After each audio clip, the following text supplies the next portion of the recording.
Overall, our group is really interested in how scavengers influence ecosystem function. And from an ecosystems perspective, we usually think at these kind of broad scales, like how do plants and microbes interact with each other? If there is predation on the landscape, how does that influence nutrient cycling? But we often overlook scavenging pathways. And our research group became really interested in scavenging because it is this fundamental ecosystem process. And the reason it's so important is that unless an animal is consumed by a predator, it will end up on the landscape where it decomposes slowly. And so we think it's a really important, that those carcasses are a really important subsidy for nutrient availability in soils that plants are able to take up through kind of microbial decomposition. But we don't really understand how really high quality sources of nutrients flowing into that ecosystem would influence things like plant productivity. And devils are really cool because they are osteophages, which means that they can eat bone material. And aside from vultures, they're really the only animals that are able to break down bone. And that's really interesting because bone has a lot of calcium and a lot of phosphorus in it. And those are critical elements that are needed for plant growth and for microbial function, but they're usually very limiting in ecosystems. So we were really excited, okay, if devils are on the landscape and they are not only kind of consuming that carcass and breaking it down, but they're also eating bone material, they might be spreading all of that calcium and phosphorus across the landscape. So they ended up being a really cool test or model organism for us to use, and they just happened to be declining in this really interesting way across their entire geographic range. So we were able to set up these kind of nested experimental designs where we have carcasses that we put out on the landscape. Half of them devils are able to access, half of them were caged to exclude scavenging by devils.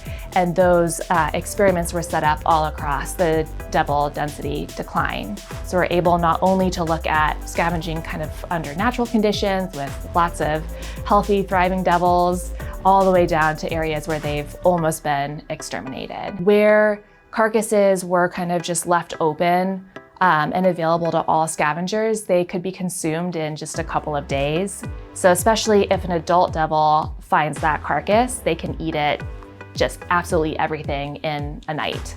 So in terms of the effect that that carcass can have on the soil, it's pretty minimal because it's really been ingested very rapidly.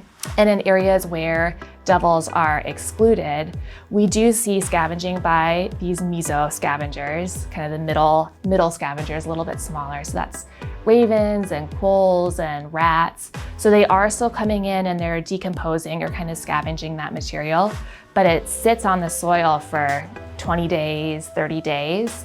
So there's a big kind of chunk of time that it's able to condition the soil. In areas where the carcasses were primarily consumed by invertebrates, you just have this very different kind of effect. So they're essentially like solubilizing all of the soft tissue. And when you're sampling the soil underneath those carcasses, that's when it's like really wet. And that's where you get the most change in the soil chemistry, because they're taking all of that kind of meat and tissue and they're turning it into soluble material that just flows below ground. The carcasses decomposed by invertebrates probably had the biggest impact on the soil microbiome. Those that were scavenged by devils are ingested, and then those devils move around the landscape, and through their scat, they're kind of redepositing those nutrients spatially. And so we also set up latrine experiments so we can look at the amount of nutrient that is flowing just from devil scat into the soil. And we're seeing major changes in nutrient availability in the soil microbiome there as well.